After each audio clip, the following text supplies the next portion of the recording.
आपण पाहू शकता की आरक्षण उपवर्गीकरणासाठी मोठ्या प्रमाणामध्ये माझ्या पाठीमागे पाहू शकता समाज बांधव रस्त्यावर उतरलेले आहेत। माझ्यासोबत आकाश तिवडे आहेत, ते सांगलीवरून आलेले आहेत। मला सांगा, मागच्या किती दिवसापासून सांगलीमध्ये आरक्षण उपवर्गीकरणासाठीचं वातावरण तेवत आहे आणि कशा पद्धतीने आपण लातूरला आलात आणि काय भूमिका आहे तुमची? खरं तर मी पहिल्यांदा लातूरवासी आणि आसपासचा जो समाज आहे त्या समाजाचं अभिनंदन करतोय की त्यांनी इतक्या ताकदीनं या ठिकाणचा जो मोर्चा आहे तो यशस्वी केलेला आहे। आज सांगलीमधली परिस्थिती जर बघायला गेला तर सांगलीमधला जो बौद्ध समाज आहे आणि सांगलीमधला मातंग समाज आहे, मध्यंतरीच त्यांची दोघांची संयुक्त एक प्रेस झाली आणि त्यामध्ये बौद्ध समाजाचे जे नेते आहेत त्यांनी सांगितलेलं होतं की जर का आमच्या भावाला जर आरक्षण मिळत असेल तर का आम्हाला ते त्यांना जर मिळत असेल तर आम्हाला कसली अडचण नाही, कारण का मिळत आहे तर ते आमच्या भावालाच मिळत आहे। अशी परिस्थिती सांगलीमधली आहे। पूर्ण महाराष्ट्रामध्ये जर आपण बघायला गेलो तर सध्याच्या परिस्थितीमध्ये दोन भावांच्या मध्ये भांडण जे आहे ते मोठ्या प्रमाणात लागलेलं आहे। पण खरं वास्तविक मातंग समाज जो आहे तो गेले 25 वर्ष झाली ही मागणी करतोय, पण ही मागणी करत असताना तो प्रशासनाकडे ती मागणी करतोय। पण ज्यांना असं वाटतंय की हे आपल्या काहीतरी वाट्याचं किंवा ज्यांना असं वाटतंय की आपल्या काहीतरी हिश्श्याचं काढून घेत आहेत ते मातंग समाजाच्या विरोधात मोर्चा काढत आहेत। खरं तर विरोध करणं असेल किंवा समर्थन करणं असेल हे दोन्ही गोष्टी तुम्ही सरकारकडे करायला पाहिजे, पण हे सरकारकडे मागणी होताना दिसत नाहीये। तर एकमेकांवरती टीका टिप्पणी असेल, एकमेकांवरती द्वेष करणं असेल, महापुरुषांवरती टीका करणं असेल, अशा पद्धतीनं सगळ्या महाराष्ट्रामध्ये वातावरण चालू आहे। पण मला अभिमान वाटतोय मातंग समाजाचा की मातंग समाजानं आत्तापर्यंत एकाही महापुरुषावरती किंवा एकाही नेत्यावरती चुकीची टीका टिप्पणी केलेली नाहीये। पण सध्याच्या घडीला अण्णाभाऊंचा अपमान असेल, लहुजी बाबांचा अपमान असेल, हे काही माथे फिरू करत आहेत आणि मी या चॅनेलच्या माध्यमातून त्यांचा निषेध करतोय। कारण अण्णाभाऊ असतील, लहुजी बाबा असतील, डॉक्टर बाबासाहेब आंबेडकर असतील, ज्या महापुरुष जे आहेत या महाराष्ट्रामध्ये येऊन गेलेले, या देशामध्ये येऊन गेलेले, त्यांचा अपमान करण्याचा अधिकार आपल्याला कुणालाही नाही, त्यांचा सन्मानच आपण केला पाहिजे। पण हे द्वेषापोटी अण्णाभाऊंवरती घसरत आहेत, लहुजी बाबांवरती घसरत आहेत, हे चुकीचं आहे। हे चुकीचं आहे निश्चितपणाने। महाराष्ट्रामध्ये अशा गोष्टी घडायला नाही पाहिजेत। मला सांगा, आरक्षण उपवर्गीकरण हे एका जात विशिष्ट पद्धतीने मागितलं जात असल्याचा काही कायदेतज्ञांचा आरोप आहे।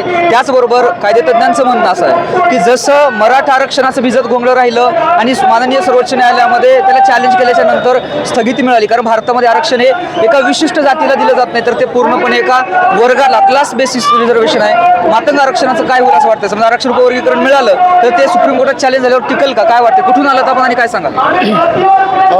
माझं नाव गणपत भिशे आहे आणि मी परभणीहून आलेलो आहे।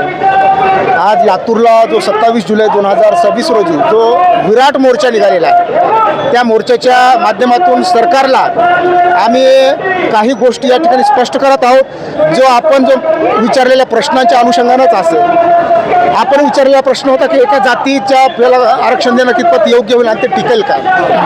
मी या चॅनलच्या माध्यमातून केलेलं आहे, त्याला 10% रिझर्वेशन दिलेलं आहे। आणि इतर जे काय चर्मकार आहे, रामदासी आहे, चाटव आहे, ह्या जे काय प्रगत जाती आहेत, ह्या प्रगत जातीचा एक वेगळा गट केलेला आहे, त्यांना 10% रिझर्वेशन दिलेलं आहे। जर हरियाणासारख्या राज्यातील सर्व दलित समाज जर आरक्षण वर्गीकरणाचं जर स्वागत करत असेल तर जो महाराष्ट्र फुले शाहू आंबेडकरांचा महाराष्ट्र आहे, त्या फुले शाहू आंबेडकरांच्या महाराष्ट्रातील चळवळ चालवणारे जे काय बौद्ध समाज आहेत, जे बाबासाहेबांचे वारस आहेत, अनुयायी आहेत, त्यांना आमची विनंती आहे की आरक्षण वर्गीकरणाच्या माध्यमातून जे काही या ठिकाणी दोन समाजामध्ये वितुष्ट निर्माण करण्याचा प्रयत्न होत आहे तर ते न करता जसं पंजाब आहे, हरियाणा आहे, तेलंगणा आहे, आंध्र प्रदेश आहे, तमिळनाडू आहे, या राज्यानं आरक्षण वर्गीकरणाचं स्वागत केलं। अजून एक प्रश्न असा आहे की आरक्षण उपवर्गीकरणाचं स्वरूप अ, ब, क आणि ड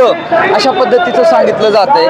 तर ज्यावेळेस आरक्षण उपवर्गीकरण लागू होईल तर 58-59 जातीपैकी नेमकेपणाने कोणत्या जाती अ वर्गात जाणार आहेत, कोणत्या ब मध्ये, हे श्रेणीबद्धता कशी असणार? कसं आहे की आपली सुरुवातीची मागणी काय होती की अ, ब, क, ड ही सुरुवातीची मागणी होती। परंतु कसं असतं की कुठलाही निर्णय घेत असताना राज्य सरकार कुठलं तरी एक मॉड्यूल वापरत असतं, एखाद्या राज्यानं त्या ठिकाणी राबवलेल्या योजनांचा अभ्यास करत असतं आणि म्हणून आता हा मॉड्यूल आलेला आहे ना।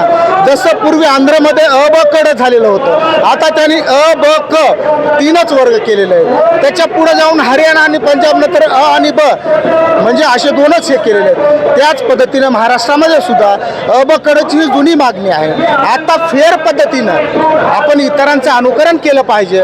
आणि म्हणून जसं सुरुवातीच्या काळामध्ये जी अबकडाची मागणी होती ती तो जो काही विषय आहे तो आणखी पुढे आलेला आहे.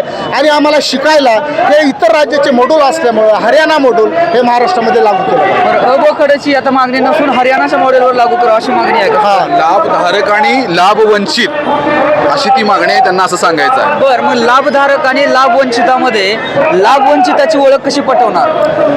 आपण जे इम्पेरिकल डेटा म्हणतो आपण ते कमिशन काय करणार झाले की त्या राज्यातील ज्या काही मागासवर्ग आहेत त्यांचं शैक्षणिक मागासले पण त्यांना शासन प्रशासनामध्ये मिळालेली संधी या आधारे मागास म्हणजे प्रगत आणि अप्रगत हे ठरवलं जातं. आणि म्हणून महाराष्ट्रामध्ये यापूर्वी 2003ला अप्रगत हा डेटा राज्याच्या समोर क्रांतीवीर लहुजी साळे मातंग अभ्यास आयोगाच्या माध्यमातून या ठिकाणी राज्याच्या समोर ऑलरेडी आलेला आहे. एक शेवटचा प्रश्न घेतो. हा प्रश्न मी मोर्चामध्ये सगळ्यांना विचारलेला आहे. सर्वोच्च न्यायालयाच्या आदेशाची अंमलबजावणी केली पाहिजे म्हणून फडणवीस हे सकारात्मक आहेत असं ते सांगतात.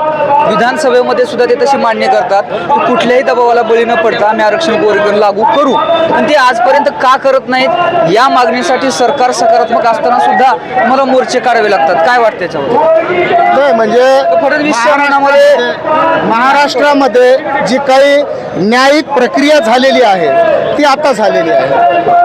जसं आंध्र आहे, पंजाब आहे, हरियाणा आहे, तमिळनाडू आहे, कर्नाटक आहे, या ठिकाणी न्यायिक आयोग स्थापन केलेले होते. महाराष्ट्रामध्ये न्यायिक आयोग कधी स्थापन केला? 15 ऑक्टोबर 2024. आणि म्हणून आपली उशिरानं सुरुवात झालेली असल्यामुळं या ठिकाणी लोकांना वाटते की या ठिकाणी उशीर होते. म्हणजे जेव्हा की 20 वर्षापूर्वी इतर राज्यांनी ही पूर्ण प्रोसेस करून घेतलेली आहे. आणि आरक्षण वर्गीकरण हा न्यायालयीन अडचणीमध्ये येणारा मुद्दा असल्यामुळं त्या संदर्भात निर्णय घेत असताना तो न्यायालयीन कार्यकक्षेत अडकून आहे. म्हणून या ठिकाणचं राज्य सरकार या ठिकाणी काळजीपूर्वक पावलं उचलत असावं असा या ठिकाणी आपण अर्थ काढला पाहिजे. आम्हाला विश्वास आहे किंवा आम्हाला असं वाटतंय की होणाऱ्या 1 तारखेच्या अण्णाभाऊंच्या जयंतीलाच या ठिकाणी मुख्यमंत्री साहेब त्याची घोषणा करतील. समजा घोषणा नाही झाली तर काही कार्यकर्त्यांनी 9 ऑगस्ट पासून अल्टिमेटम दिलेला आहे. नवीन आंदोलनाचा पर्व सुरू होणार. याची तीव्रता अजून जास्त प्रमाणामध्ये वाढेल मोर्चाची. आपण पाहू शकता की एकंदर समाजाच्या लोकांची मागणी ही आहे की अधिक वेळ न दवडता आता आरक्षण उपवर्गीकरणाची अंमलबजावणी ही येणाऱ्या 1 ऑगस्ट रोजी व्हावी आणि एक ऐतिहासिक क्षणाचा साक्षीदार व्हावी अशा प्रकारची भावना देवेंद्र फडणवीस यांच्याबद्दलची या मोर्चामध्ये व्यक्त केली जात आहे. विक्रांत शंके, कॅमेरा पर्सन प्रज्वलसह महाराष्ट्र जीवन न्यूजसाठी लातूर.